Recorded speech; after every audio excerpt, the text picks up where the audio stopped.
ভারতে চিকিৎসার জন্য এসে 5 দিন ধরে নিখোঁজ বাংলাদেশের সাংসদ আনোয়ারুল আজিম। ঝিনাইদহ 4 আসন থেকে গত 3বার আওয়ামী লীগের টিকিটে জয়ী আনোয়ারুল আজিম 12ই মে রবিবার কলকাতা এসেছিলেন। 14ই মে তার ফোন বন্ধ থাকায় সাংসদের সঙ্গে তার বাংলাদেশের পরিবারের কোনো সম্পর্ক হয়নি। সাংসদের পরিবারের তরফে বিষয়টি প্রধানমন্ত্রী শেখ হাসিনাকে জানানো হয়েছে। প্রধানমন্ত্রীর দপ্তর থেকে দিল্লি এবং কলকাতার কূটনৈতিক ভবনে জানানোর পরে শনিবার থেকে তার খোঁজ শুরু হয়। ভারতীয় আইন শৃঙ্খলা বিভাগকেও আনুষ্ঠানিকভাবে বিষয়টি জানানো হয়েছে।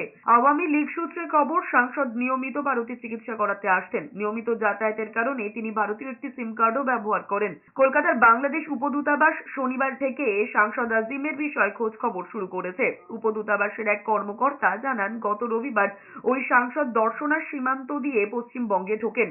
ওই দিনই তিনি ব্যারাকপুরে গোপাল বিশ্বাস নামে এক বন্ধুর বাড়িতে ওঠেন। 14ই মে গত মঙ্গলবার তিনি বন্ধুর বাড়ি থেকে দরকার আছে বলে কোথাও যান। শনিবার পর্যন্ত আজিম না ফেরায় গোপাল বিশ্বাস ব্যারাকপুর থানায় নিখোঁজ ডায়েরি করান।